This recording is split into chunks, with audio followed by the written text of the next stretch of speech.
always see comments under my videos being like, Andres, how do I get into sales? How do I make my first 10K?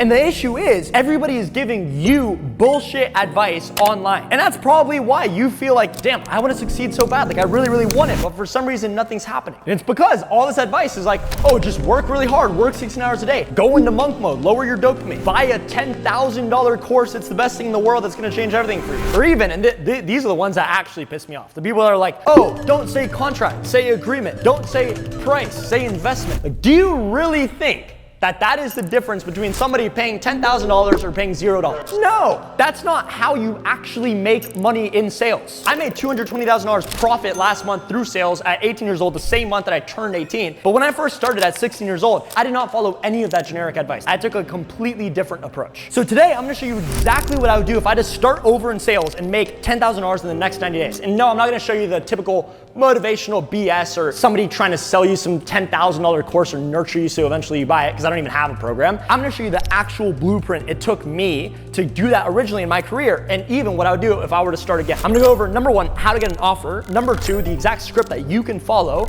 and number 3, even how to maintain the right psychology. That way you're able to do the same thing over and over again every single day, even though it can get boring, etc., and how to actually maintain that work ethic for long periods of time, because that's when you're gonna see the biggest results. So number 1 is the offer. Now we can get this out of the way super quickly. Because our mission at the Impact Team is making real sales accessible to everybody as a real alternative path in a career path, rather than going to college and getting scammed for $80,000 in student debt. We've actually partnered up with over 157 different companies, including all the way up to even like the big names like Alex Hormozi, etc., and companies that are doing even 9 figures a year. So we're able to place, obviously not every single person, because if you're a complete idiot, you're not gonna do any training, you're gonna work 1 hour a day, and we're not gonna be able to place you. But if you have a work ethic, you have the proper mindset, we're able to place anybody regardless of experience, just with the amount of opportunities that we have. And if I didn't mention, it's completely free. So I'm gonna put the link in the description to that group. You can go in there, get placed for free. But with that being said, now that you have an offer, now we need to go into actual script and the framework that it takes to become good so you can actually retain and perform on those offers. In other words, the impact formula. To start off, here's what nobody tells you. Most sales training out there is made for people who are already in sales or already more advanced. What I mean by that is, and I'm not gonna say names,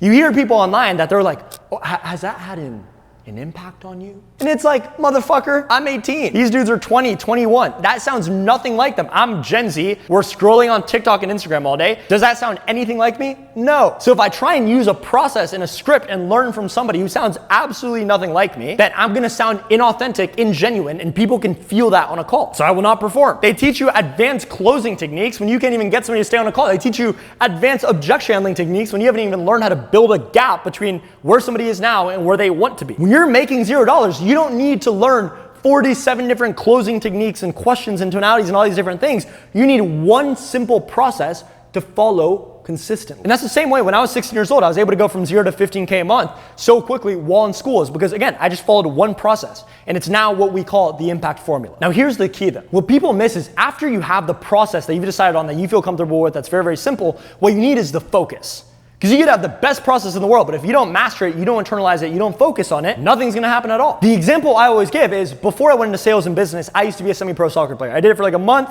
then my arm got broken in the ulna and the radius, the 2 bones right here, twisted 180 degrees backward and turned to the side. It was not a pretty sight, but it did teach me one lesson, and it taught me this lesson. When I was in a game, I was a defender, I was a right back, and somebody was running at me, trying to get past me, trying to score a goal. I realized, was I ever thinking about where specifically to move my ankle or my knee, or how to turn my body or my elbows or my momentum? No, it was an instinct. But then the question becomes, how can I make it an instinct? Because it's the exact same way as in sales. When I really thought about it, I realized all those thousands of hours I spent in practice doing drills is what created that instinct. For example, if I was doing a drill where I would kick a ball against the wall, it would bounce back right to me, I would pretend that there was a defender right here, then anytime I'd receive the ball, I'd have to open up my body and run this way. So if I do that exact same movement thousands and thousands of times, now in an actual game, when somebody passes me the ball from there, there's a defender right there, I naturally know how I need to move my body to receive the ball and take off that way, because it's become an instinct through the repetition. It's the exact same way in sales. Everybody knows in psychology, when you write things down, you internalize it, you learn it a lot better. And so what I've done every single day from when I first started was write my script, start to finish, every single morning. When I was starting, I'd write it 3 to 5 times a day, which would take 45 minutes to an hour every single day. But again, it was worth it because I was able to internalize it and master it. So now that we've gotten that out of the way, let's get into what we call the actual impact formula. So to break it down very clearly, there's 4 stages in the impact formula. The first stage is the intent stage. Now, the goal in this stage is to take the focus off of us when somebody first gets onto the sales call and put it onto them. Because if they're thinking about us, they're not idiots. They know we're salespeople. So if they're thinking about us constantly, what are they thinking about? The fact that I'm trying to sell them something, which is going to trigger resistance. So what we need to do instead is we need to get them to understand that the focus is on them and why are they on this call. So we have 2 questions we use to get that. So here are the questions we're going to ask actually in this stage to get what we're looking for. And I have my amazing content guy here with me, so he'll be pretending to be the prospect. So like, hey, Angelo, can you hear me? Can you see me? Yeah. Cool, amazing, man. Well, it looks like you scheduled a time about like possible help with kind of like losing some weight, getting in better shape. Is that about right? Yeah, that's about right. So again, all I've done now, I've gotten the focus off of me and back onto the prospect. Okay, now I guess what in specific do you feel like you need possible help with then? Like in order to actually like lose the weight, like get in better shape, all that jazz. Tell me that. Just some sort of program, you know? I just kind of walk. Right. That kind of that's kind of all my program is. Okay, and what are you hoping to get out of like a better program, I guess, specifically? More weight loss. Like, look how fat I am, dude. Well, what have you seen that makes you feel like you're not losing enough weight? You're in pretty good shape. Nah, not really, man. I want to get shredded, you know? Pause. What have I done? 2 questions. The first question is, what is he looking for? That's called a tangible. I want to lose weight. I want to tone up. I want to get in better shape. Or if I'm selling, for example, a business coaching offer, I want to get more leads. I want to drive revenue. I want to increase profitability. Then I shift in what's called the experience question. Well, what have you seen that makes you feel like you don't have X? Their goal, the tangible they just told us. That's called an experience question. So when I ask him, well, what have you seen that makes you feel like you're not losing the weight? Then he goes, well, I just, like, I'm not really losing it. Like, it's still there. Great, now I have a problem in the past. The second stage is what we call logical, I need a second to write this, logical certainty. Now, there's 3 steps in logical certainty. The first step is I'm getting the root cause of their problem, which is actually just gonna be their approach. I'm getting a clear problem, and then I'm probing on that problem to expand it. So here's what it sounds like. We'll start with the root cause. So what like fitness regime, I guess, do you have in place now that like isn't allowing you to lose the weight? Just walking, taking the Stairmaster, and Oh, really? maybe doing some push-ups. Yeah, you're getting a couple in there. Yeah. How long have you been using like, I guess, like that approach for, that strategy? 6 months. Really? What caused you to like do it that way? I don't know, man. I just saw some guy on Instagram do it, so might as well just do it myself. Yeah. Cool. So what have we got in now? We've got in the process he has, what he's doing, his current strategy that is causing the problem. Because if we can get him to associate, I have this strategy and it's causing this problem, what does it do in psychology? Well, great. If I have a process causing a problem, I don't want to use the process anymore. I push away from it. So great. Now I've done the first stage. So the second one is that now I need to go into a specific problem. So here's how you do it. Okay, and I guess like besides me like not losing the weight you want to lose, like do you I guess like the current approach you have in place like now though? Yeah, it's fun. What do you like about it? Start there. Well, my AC doesn't work. The gym and the AC works, so that's good. Okay. So Fair enough. I guess get airflow in the gym. Okay. Keeping comfortable. Just feeling good walking. You know, doing Okay, cool, something. man. So I guess it didn't sound like it's going like absolutely terrible. I guess is there anything you would change about either like the regime itself or like the I guess results that have been coming out of it specifically? Like if you could. Yeah, results for sure. I'd want to get this off somehow. I feel like it's been too Okay. long. More around like the midsection, you mean? Yeah, midsection. Okay. And why the midsection specifically? So I understand. Get the abs, you know. Okay. Get the six pack, yeah. And what for though? Like why is that I guess so important to you like now though? Just want to get girl, you know. Okay. Yeah, you know, ladies. Yeah.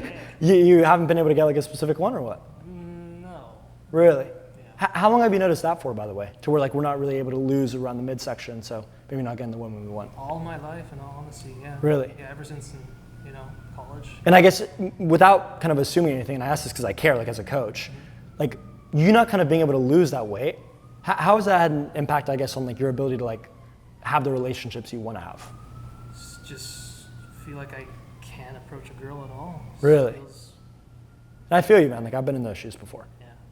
Pause. What have we done now? We've related to him on a personal level. He's given us a very specific problem. I've probed into it, right? I accidentally went to the third section, which was the probing to expand the pain. It just feels natural to me. But the first section, I went to the do you like sequence, etc. I got a problem. Then I probed into it to expand the pain. How long has it been going on for? And how has that an impact? And based on that, now I've accomplished all the goals of logical certainty. I've gotten a root cause, the current process causing the problem, made him push away from it. I've uncovered a clear problem, and I've probed into that problem to expand the pain of it. So now that section is done. So now the third step is I got to go into the third section, which is called emotional This one's a hard one to write. Emotional damage. Okay, emotional certainty. Cool. Now, here's the point of emotional certainty. Everybody knows the principle of recency bias. The last thing that you hear is the thing that you remember and impacts your decision making the most. Now, people have also heard the saying, people buy on emotion and justify with logic. So why do you think we have emotional certainty right after logical certainty? Well, because recency bias. I want the emotional certainty, which is again what makes them buy, the emotion, to be as close as possible to the pitch in my presentation. So now there are 3 goals in emotional certainty, very similar to logical certainty. Number 1, I'm making an identity shift in pre-handling objections. Number 2, I'm future pacing. And number 3, I'm going into the consequence. Because if you think about it from a graph perspective, if this is emotion, let's say, and this is time, for example, my goal is an intent, it's hovering around here, logical certainty goes a little bit down, a little bit of pain. Now identity shifting, that doesn't really do anything, it's still around here, so still emotion. Now I'm going to a future pace up here, and I'm going to a consequence all the way down here. This gap, the bigger this is between these two, and the quicker I can make this jump, the more urgency they're gonna feel of the difference between where they are now, the consequence if they don't change anything, and the actual goal, the outcomes that they want to achieve. And that's another reason why we have everything in this order specifically, because if at the very beginning of the call I tried going like this is way too much emotion for me having met them 5 seconds ago. But if I build some trust through intent and logical certainty, and then I make this jump, now they're much more likely to give me much more open answers. So now I'll show you the exact questions you have to ask in emotional certainty. So okay, that makes sense, man. I guess just so I understand kind of like the reasoning then, like, what's the main reason of even looking for like possible more advanced help with actually like losing the weight, getting the woman, etc., rather than just kind of like, I don't know, like doubling down like with what you've been doing? Like, why not just do that like the average person? Well, again, just I'm not seeing results. Like I've seen, people buy programs, get results from that. Okay. Just feel left out, And why do you feel that is? Like, why do you feel like they actually get the results from that? I don't know if it's just my expectations, but I feel like 6 months, no results at all. I mean, numbers don't lie, right? Pause. What have I done now? I made him justify why he needs more advanced help. He said, oh, because other people have gotten results. I probe into it. Well, why do you think they got bigger results? Because again, what is he doing? Now he's defending the reason why people who get more advanced help get better results. So I'm getting to subconsciously buy into that fact. And then I go into the identity shift, which I'm about to show you guys. So I guess regarding that, man, like before you and I were speaking, were you kind of like out there looking, I guess, for like other ways to get more of like that possible more advanced help so you could actually lose the weight? Or like, what were you actually doing about that? I mean, I've just come across a few ads, but other than that, it's kind of it, no. Why not? What prevented you? Maybe just, I don't know how much time it's going to take, plus money, Okay. So what's kind of shifted for you now then? That I guess has you looking for like more of that advanced help with actually losing the weight, like if the time and the money kind of prevented you in the past? I just feel like it's time to change that, I've Why though? Because you don't have to. Like, why actually make the time now if you didn't in the past? I don't know, man. I just asked a girl out recently. I thought she was beautiful, and then she flat out rejected me. I just feel like, damn. Okay. It's because of this? I don't know. And do you feel like now that you've made it more of a priority, you could actually make the time to like do possible more advanced training so you could actually get the results, like get the woman you want? Yeah, for sure. Okay. And why? Well, I pushed a few things to the side, so I want to make it a priority. Plus, Okay. I'm getting older, so I feel like it's time to. Fair enough, man. I respect you for that. Yeah. Pause. So what have I done now? The framework for that is I went, before you and I were speaking, were you out there looking for more advanced help? He says no. I go, why not? Now he gives me an objection. That's the framework. When I ask, were you looking? We're looking. From here, he goes, no. I say, why not? Because right here, he's going to give me an objection. Now, as soon as he gives me the objection, the best way to overcome it is I just go, okay, so like what's shifted for you now then, man? That has you looking for like more of that advanced help, like if XYZ objection prevented you in the past. And then he's going to tell me the change that happened in his life that made him make it more of a priority or made him overcome that objection he had in the past, which has now handled the objection for me. So now that we've done that, we go into the second section of emotional certainty, which is the future pacing. Here's what it sounds like. So for you, man, like just so I understand, you actually get into that position where like you're able to lose the weight, like get the woman you want, etc. Like what would actually be, I guess, different for you? Like at that point? I feel a heck of a lot more confident. I could just approach them with some sort of aura, Okay. Are you approaching them now? Not really. Not really? So like how many would you want to, I guess, like be able to approach? How many? Shoot, I don't know. I could put a number to it. Or until you get a relationship, or like what? Like what's the goal? Like one a day, maybe. So Okay. 7 a week. Until you get like a relationship? Yeah. Or you just want to mess around? I mean, I'm Christian, so I want. Okay, actually, relationship? Yeah. And what do you want that relationship to be like? Like at that point when you're able to lose the weight and everything else?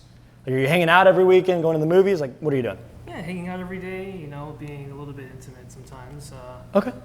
Yeah, just being confident in those Right. senses. Yeah. And I appreciate the honesty, by the way. So I guess like besides getting that relationship then, like what else do you feel would be different for you? Like at that point, again, like losing that weight, feeling that confidence.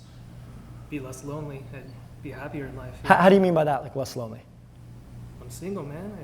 Every single day I just work and kind of, you know, see people on social media. And how do you feel like maybe that would even have an impact on like other aspects of your life? Like not feeling lonely anymore, feeling like you're actually having that impact? I feel like $1 million.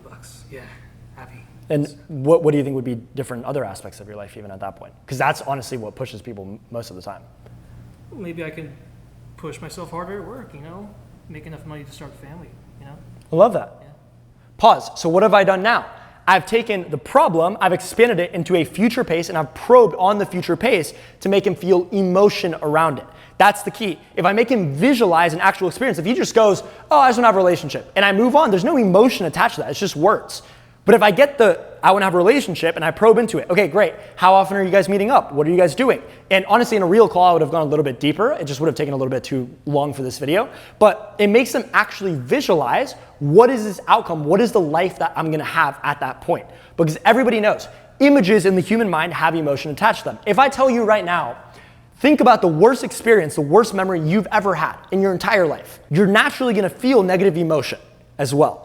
So all we're doing is we're doing the inverse of that. We're making them imagine the best case scenario. That way they feel the emotion of that. And again, we get them to this emotional high up here, and then we go into the consequence. So here's how you do the consequence.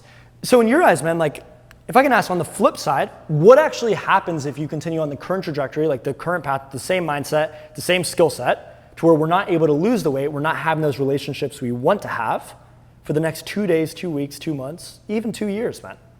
Like what happens then? Just depressed, I feel. And how do you mean by that, like more specifically? And I appreciate the honesty.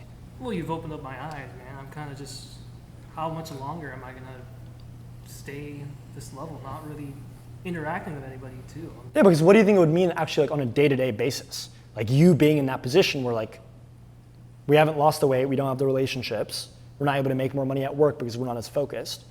Like, what do you think that would actually mean, like on a day-to-day life? What would your days look like?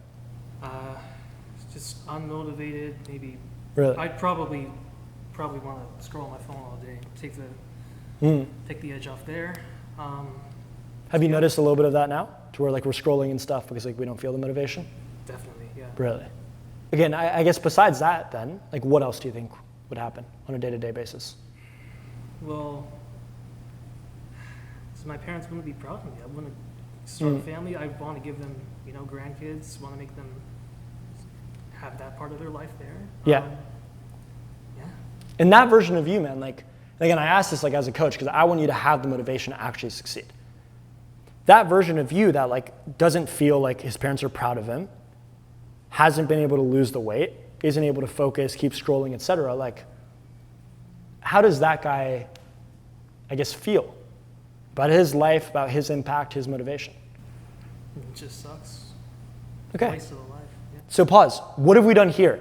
Again, the exact same thing as the future pace, but the opposite of it. Now we've got him to visualize 2 scenarios in the consequence and attach the actual emotion to it. And the key is, because we got him in this high emotional state, contrasted immediately with the negative state, now the difference between the two is what creates the jolt reaction in his brain of like, damn, I need to do something because this is big. This is a big deal. This isn't something small anymore. And that's when I can go to the next stage, which is the pitch. Everybody's favorite part, but the least important one in the entire call. So there's 2 sections of the pitch. Number 1, I need to get commitment to change. So now he's in this emotional state of like, great, I need to do something. I need to figure it out. So now I need to get him to commit. I actually need to change. I need to do something. I'll show you guys how to do that in a second. The second part is then I go into the actual presentation itself. And then at the end of that, obviously ask for the money, make the sale. So here's what that first part sounds like, getting the tie down and the commitment. Okay, man, like that version of you, like getting to that position where like you feel depressed, you don't feel good. Like, are you actually willing to like settle for that? No. And why not, man? Because like there's always the new year, new me guy. Everybody talks about it. Started out on a Monday. Like why actually draw that line in the sand and be like, no, I'm not going to have any more of this? Why? All my life, I just feel like I haven't drawn that line in the sand. It's time to have something change. Stop being depressed. Because whose responsibility do you feel like it is to actually make that commitment to like a better life, a different mindset? It's mine, yeah. Pause. Now we've gone the tie down. It is my commitment. I have to change it. And this is why I have to change it now. So now I've gotten all these commitments. And so the next part is just I go into the pitch. Now, in order to go into the pitch, you obviously have to do a transition. So here's what it sounds like. So based on what I've heard, man, of kind of like what you mentioned of like not being able to lose the weight, which is causing you to have kind of those issues with the relationship and everything else. And obviously the goal of like when to have more energy, get in better shape, your parents, etc. I feel like what we're doing 100% would work for you. If it would be appropriate, I could kind of build a game plan with you of how to go from like where you're at now to really where you want to be. Or like, what would you like to do? Let's try that, yeah. Okay, amazing, let's do that. Now I have permission to pitch. So now I just have to go into the presentation. Simple as that. Okay, perfect, thank you. Now, the pitch, the actual presentation, this is gonna be very, very different depending on the offer you're on. So the principle is there's gonna be 3 pillars, but depending on the prospect you're speaking with, the offer, the industry, and everything else, you're gonna have to tailor it. Now, because again, we're on a mission to make real sales education accessible to everybody. If you click on that group in the description that I mentioned earlier, in there it has all of my scripts as modules explaining every single part, the psychology behind it, and everything else. Even has a live example of us pitching on sales calls. So go check that out if you want to see exactly how to do that. Now, I know I've been talking extremely quickly, so we are now done with the scripting aspect of it. Now, the last aspect is our psychology. Because you can have the best process in the world, but if we're not able to actually focus on it, like I mentioned earlier, and consistently use this process, even though we get tired, even though it's a lot of calls and everything else, we're never gonna be able to make the progress that we actually want to make. So the most common question I get related to this is like, Andres, how do I stay high energy throughout the entire day? How do I, even when I don't want to hop on this call or this prospect is being annoying, whatever, how do I stay in the right state to want to help this person, fuel high energy, and keep doing it 7 days a week for months on end? And the key to this comes down to something that's called anchoring. I absolutely spelled that absolutely terribly.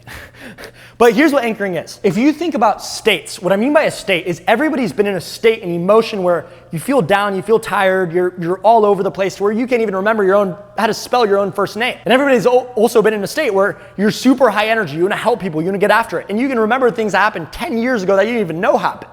The difference is not your actual memory.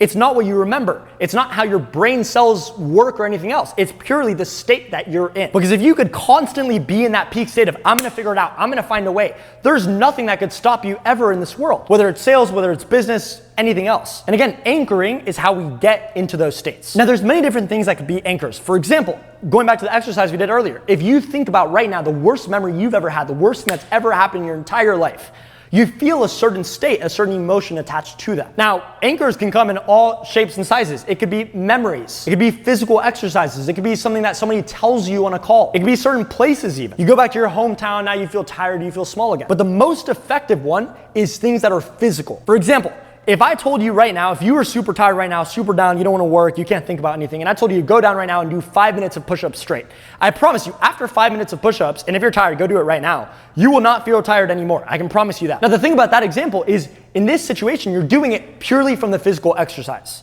So it's not fully an actual anchor yet. So how do we turn it into an anchor? As an example, if every time you felt tired for the next month, you went down, you did 5 minutes of push-ups, and then you got right back to work.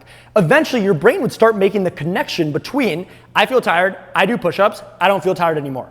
And being able to access that state of not feeling tired or feeling high energy, feeling powerful from doing the push-ups becomes much easier, to the point where eventually after a month, you no longer need to do 5 minutes of push-ups. Now you can just do 1 minute. And then maybe after 2 months, you get to a point where now you only have to do 5 push-ups and your brain's already made the correlation of great, now I'm not tired anymore, now I'm in a peak state. So that's an example of anchoring, but there's another level to it. And the next level is when it's no longer about physical movements anymore, but it becomes pattern interrupts. What I mean by that, if you can find a way to make a rapid change in your physiology, your movement, your body, you're able to pattern interrupt your own brain into being like, well, what the hell is going on? This is new, this is different.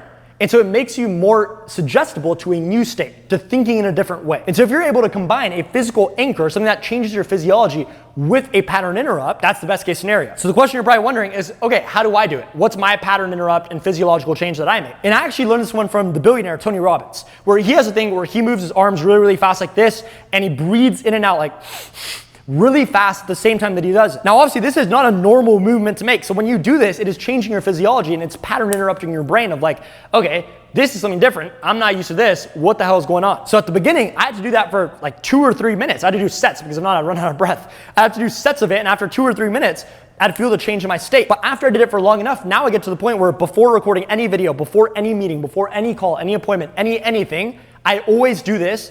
I literally just have to do 5 of them. And after I've done it for 5 times, I'm back into that state, that physical energy. Because I've conditioned my brain with, again, it's just my anchor. I do this, I feel peak energy, I feel excited. And that's why it probably sounds like I'm on fucking cocaine and Adderall right now, but in reality, I'm not. I'm not even on caffeine right now. This is all I'm on. So again, that is the 3-step framework of how to, number 1, get an offer. Number 2, the script to use the entire way. And number 3, the physiology, the psychology you need to actually have in order to put in the work for an extended period of time, which is how you're gonna get the results. So that being said, it was my pleasure serving you guys. If you go to the description, again, the Impact Team, we're on a mission to make real sales education accessible to everybody. We've gone to 20,000 people in the movement in the past 5 months since starting it. So if you go in there, once again, all my scripts, modules explaining every single part, the psychology behind it, absolutely everything, live sales call recordings, offer placement that you can get placed onto an offer, start selling, start making commissions, regardless of experience. Even free coaching sessions that we run in there all the time. So again, join the description below and I will see you guys on the other side.